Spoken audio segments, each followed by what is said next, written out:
Welcome back. As humans, we regard ourselves as highly evolved rational beings. We regard ourselves as being at the apex of the animal kingdom due to our ability to think and to resolve complex problems, including making sense of our environment and the universe. We have generated languages, we can work out mathematical questions, study the universe, and trace the origins of life. We can imagine and we can create. Yet, at a personal level, we suffer stresses of personal conflicts, general unhappiness, and conflicts with others.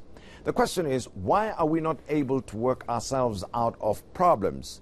An expert in the field of thinking, specifically creative thinking, is the author of Creativity Uncovered and Am I Clever or Am I Stupid, and numerous other books. He's also an internationally recognized teacher of the subject, Dr. Kobus Neethling, an old friend, and he joins me to discuss the power of imagination and the creative ways of thinking that can help us solve problems at home and achieve goals in different areas of our lives. Dr. Neethling, Kobus, pleasure to catch up with you. Thank you, Tim. Good to be here. Sure. And before I talk about books, creative thinking, because I know once we start talking about that, we can go on and we get going. But how did you become interested in this subject of creative thinking? You know, I first studied at Cape Town University, and I think it started in my family. Yeah. My mother, looking back, probably represented the left brain of the family. She was neat, she was organized, always on time, loving person.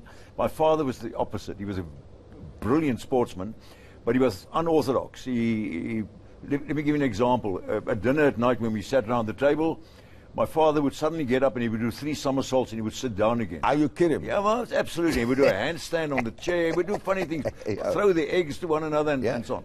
But looking back, that, in a sense, it was for me to understand that you need both. You need the order and you need the organization, but you need to be, sometimes unorganized. You need to be out of routine and so on. And that, in a sense, was the stimulus for me. So I started to study the human being, and I started to study children, because the only way to understand human beingness, I believe, is to kind of go back to where it all started, from about 0 to 3. So for 7 years, I studied those children in 15 countries. Even in Alaska, I observed the Eskimos and so on. What I found was this, that 98% of all children from 0 to 3 have creativity at a superior level. And you can do that, the evaluation in many ways. But at the age of 10, when we assess them again, not 98% anymore, it's only 32%. So what happens from 3 to 10? And I believe it's because of parenting, because parents try to be good parents, but they don't understand this creativity of the child. So they box them in, they make the rules around the child. And the same with education. First, when you get a coloring book, the first thing you're told, color inside the lines. Yeah. So it's inside everything. Yes. And so by 10, the creativity drops, and 25, in the world today, only 2% of adults still have creativity at a superior level. That's where we are at the moment. Okay, and now, did you study specific subjects to become an expert in the field? And we call it creative thinking now, but somebody would say, how do you isolate creative thinking? Did you study specific things? Yeah. What I did initially, what I did initially, I'm sorry, it was education and psychology combined. Yeah. And then after my doctorate, I went to the US, and at those years in the 80s, the #1 university in the world in creativity innovation was the University of Georgia, just sort of an hour outside Atlanta, and that's where I went. I was very, very blessed, because I met up with a man who was called the father of modern creativity. He is a giant, Professor Paul Torrance. And he came into my life, and I started actually to study from scratch again. Did another master's and did a post-PhD on the identification and development of creative behavior. Yeah. And I look back on my life as a life before creativity came into my life, and a life after that. And that changed everything for me. Okay, now the nature of the human mind, because we are made up of different personalities. You've just explained a little bit what happens to our minds when we grow, but what is the nature of the human mind anyway?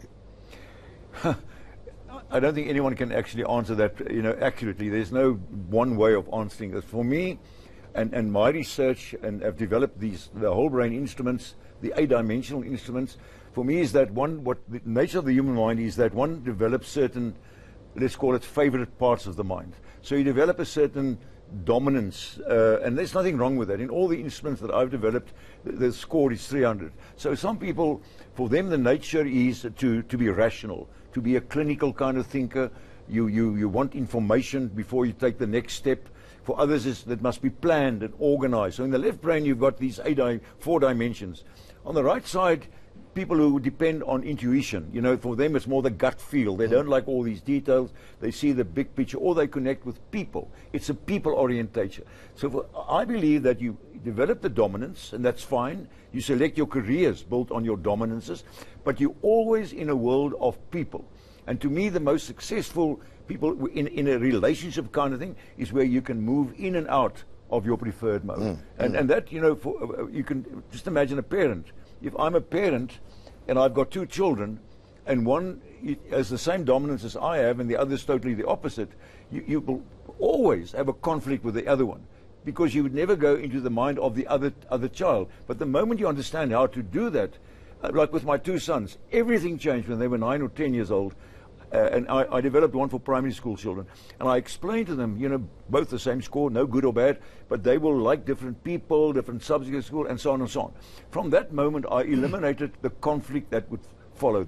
Adults now, no conflict. Now, you refer to left brain, right brain. Yeah. Those are concepts, right? Yeah. And you mean the brain as an organ. As a sense, thinking right? brain, as a thinking organ. Yeah. So, and this denotes something, to say there's a right brain or a left brain. What does that mean?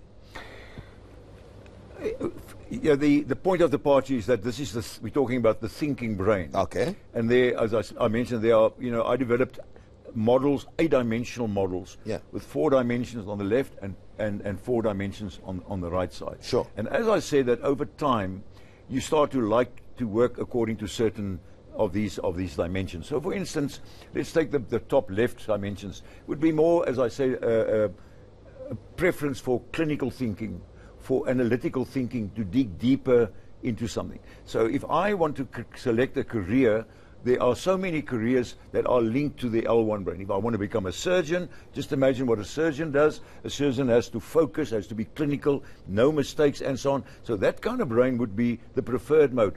A dentist, for instance, and so I can carry on.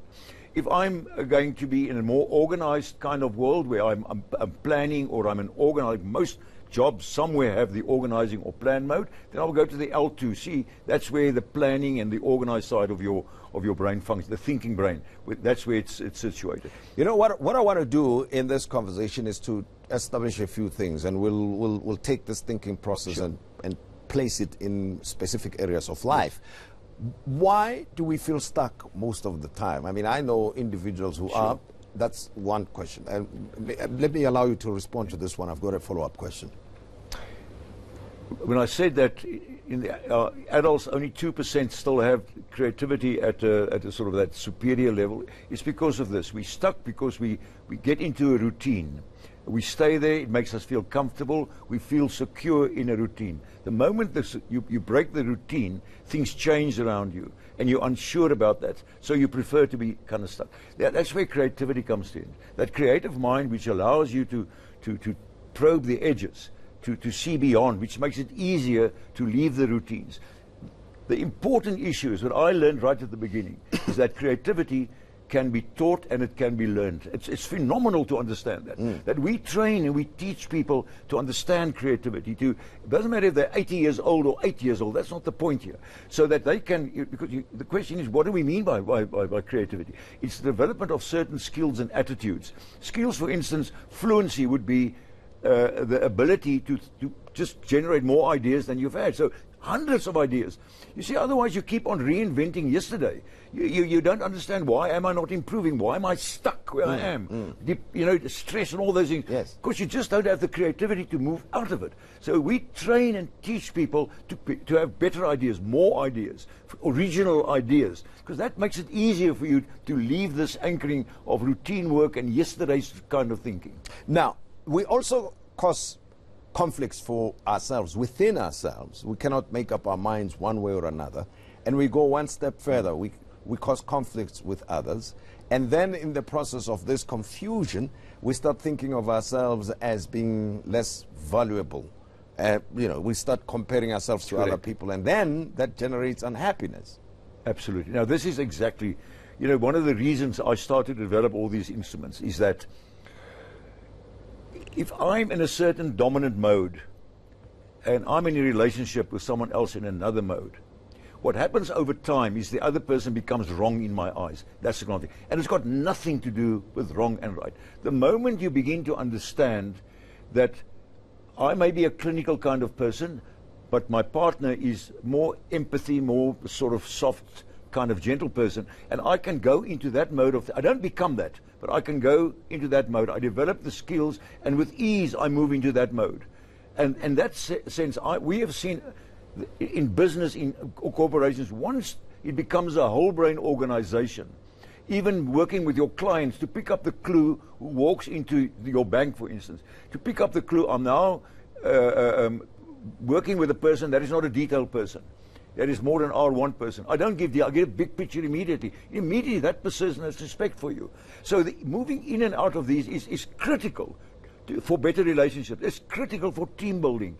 And I mentioned parenting. If you're a parent and you can't go into your child's brain and understand and start whatever, you will always have conflict with children that are opposite to your dominance. Mm-hmm. And that's what leads to conflicts. And I suppose the same would apply in the case of leadership of nations, for instance. The orientation of a people can also be analyzed and explained in the same way. Vital question.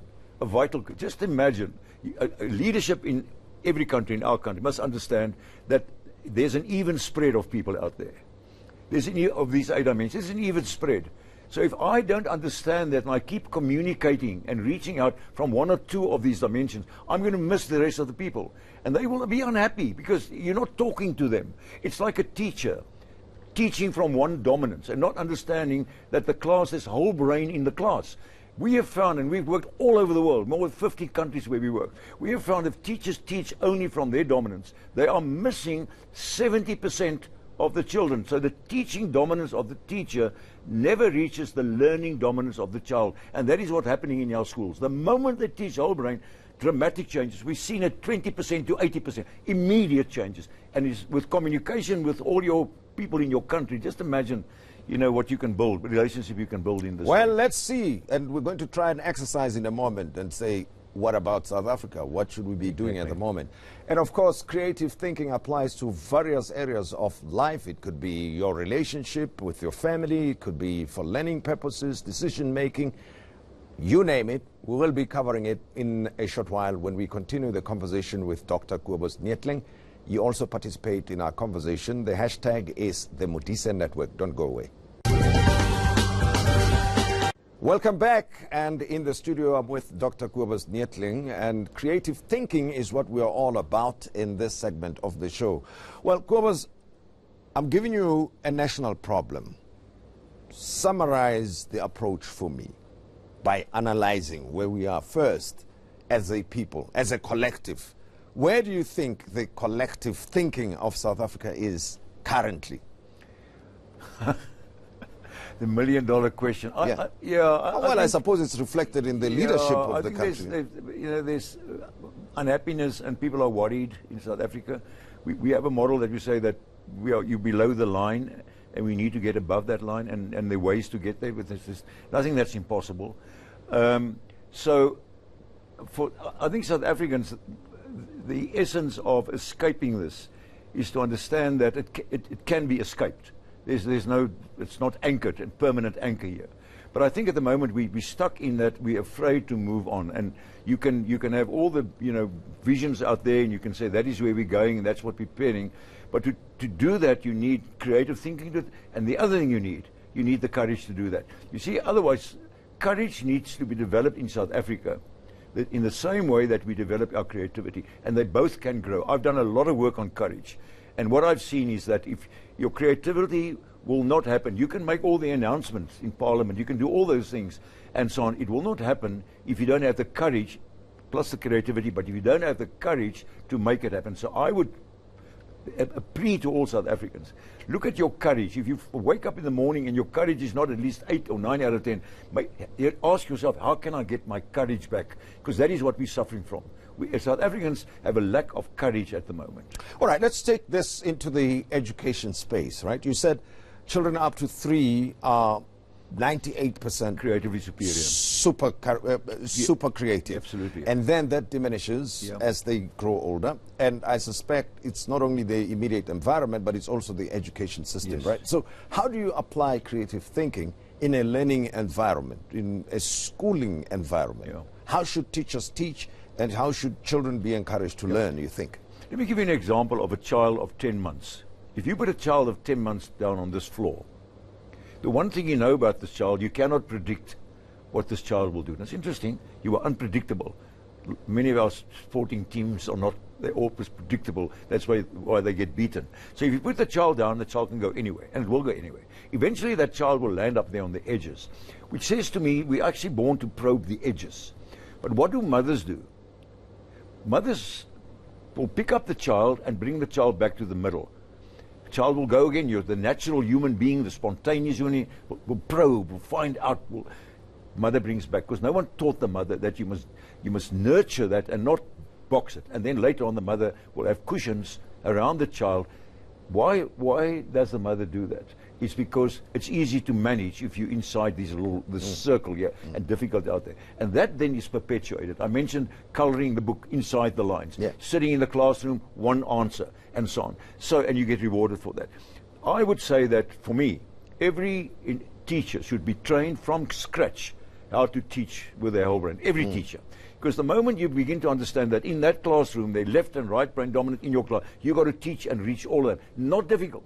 It's very simple and easy to train teachers to be able to do that. That to me is the beginning, that they can probe their whole brain and not only have one answer, let them discuss, let them probe other possibilities.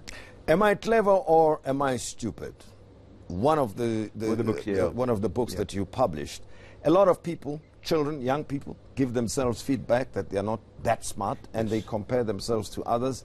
And by virtue of that feedback that they give themselves, then they pull out of learning any further, because they think that they can never be taught any useful thing. And you dispute that. Tell me why. I absolutely dispute that. And this is an important issue, because at a young age, they start believing that. That's why I wrote the book, because it disturbed me. They think they're stupid because of, they get 10 out of 20 for a test on the capitals of Europe. Who cares in any way? But immediately they classified as average or stupid. And they start believing that nonsense. They believe that. And you know, a belief is what you are now as an adult based on all your beliefs. And I would say challenge your beliefs. Ask your beliefs, is that still okay? For me, the miracles of life is to say to people, adults, look at your beliefs. Are they still true? And okay, and most of them not. And that's the way, because they believe they're ordinary, they believe they're stupid, and so on. So our job, my job and my colleagues, is how do I move from ordinary, where I believe I'm ordinary, sport, business, education, to that what we call beyonder, exceptional. And that journey is unreal. Let me give you an example of one of the huge international car companies about beliefs now. When I asked them how many cars does the salesman sell per month on average, they said 7 cars. I said to them, where does 7 come from? No one could tell me. It's a belief.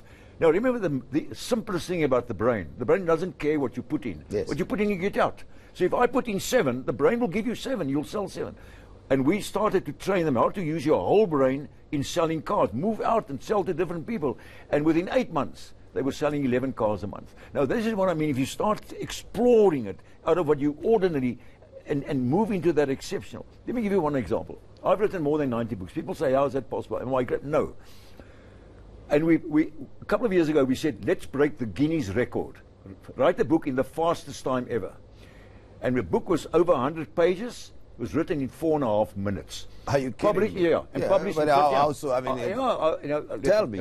No, that's just, I'm telling you the thing. The point is, if you say immediately, oh, it's impossible, you put that in your brain, you will never break that record. But the moment you say, show me, I'd like to break that record, immediately there's another sort of journey for you. Now, this is the point. What do you believe about yourself? You know, in sport and in business, whatever, look at your beliefs.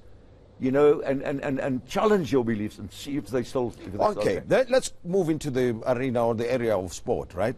How do you change your beliefs? If you can talk me through in a step-by-step fashion, being mindful of the different thinking approaches that you mentioned earlier on, all right? So what I mean is put them in the mix so I can understand the left brain, right brain, and this, that, and the other. We could talk as more. well. Yes. Yeah. Let me maybe two examples. I wrote a book with Naas Botha called Creative Rugby. Yeah. And what we looked at, by the way, it's the same with jobs, that instead of a job description, the job has a brain. And what we do, we profile the brain of the job. So you can see your brain and your job brain, does it fit? Now the same with sport. Now with Naas Botha, we looked at every position on a rugby field, for instance. By the way, I did the same with Gary Bailey with soccer. To see if I'm playing front rank, what part of my brain do I use when I play front rank? And it's very much the top left brain. If I play fly off, like Naas Botha played, you need the top right brain because then you need to see space. Front rank. So we looked at that. Why are you training the body like we should train? But in 2018, I think you should understand the mind plays a massive role in sport and so on. So train the part of the brain that is required for the position that you play in sport. Well, let's talk of developing a winning mindset, right? And I think many CEOs, organizations will be very keen to understand how you develop a winning mindset in the context of an organization from the leader downwards. What do you need in a leader who wants his organization to succeed?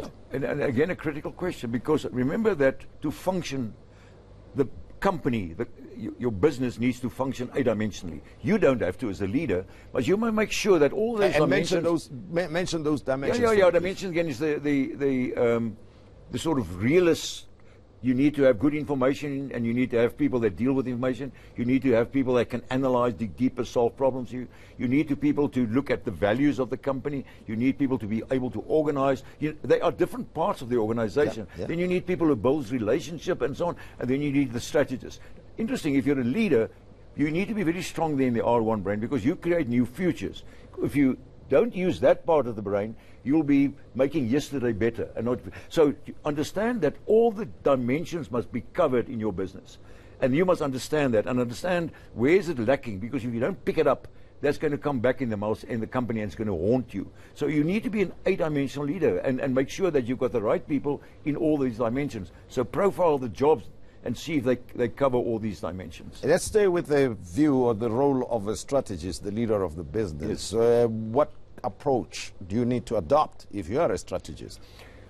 Again, there's not one recipe here, but what we would do is that the two top parts of the brain, where you can make connections, where you connect the dots in a certain way.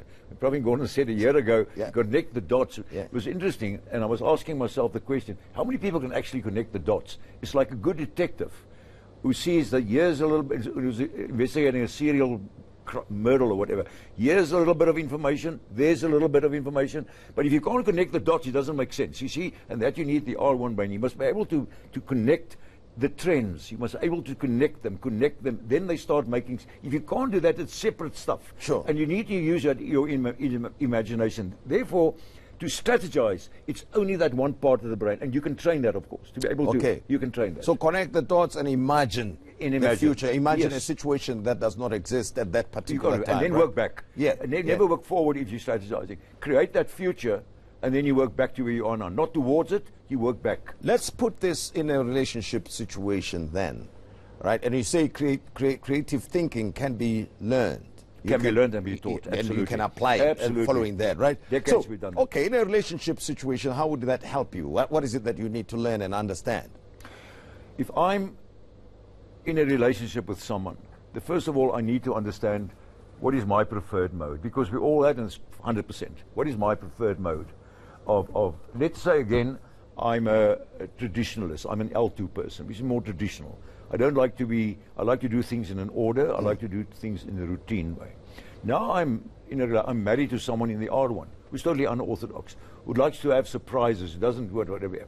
So if I don't understand one another, a lot of conflict will start, a lot of conflict. But the moment you begin to understand, that your partner is an R1, likes to have surprises, likes to do things and you can start moving. You don't become that, but you're open to that, because the open-mindedness is critical in this kind of sense. And this is kind of showing respect to, in a sense. And that partner of yours will, without a doubt, be able to start moving into we human beings. We're flexible. And of course, in everyday language, we'll call it, you begin building understanding, right? You're moving to each other. Yes. You told me something about Paul Torrance, your mentor, and what he says about creative thinking as we conclude. What is the quote that you mentioned? I think it should be a quote for South Africa now as we move forward. What is it? He said to me, and he was like Mr. Creativity of the 20th, he said, creative people can perform miracles, but they are always in danger of crucifixion. Therefore, for creativity to work in this country, to break through, to create new futures, you've got to have creativity. But you've got to be you've got to have courageousness to make it happen. And I think we must look at our own creativity and our courage as we move forward. All right, because the challenges are there all the time. Thank you very much, Kobus Thank Neethling. you. Good friend of mine, learned a lot over the years from him. Sometimes it doesn't work, maybe because I don't apply it the right way. And that's all we had for you this evening, Creative Thinking with Dr. Kobus Neethling. And thank you for joining the Modise Network. And please join us tomorrow night at 6 p.m. And we will be looking at the work done by a Special Investigations Unit. The head of the SIU, Advocate Andy Mutibi, will be with me on the program. And from us, good night to you.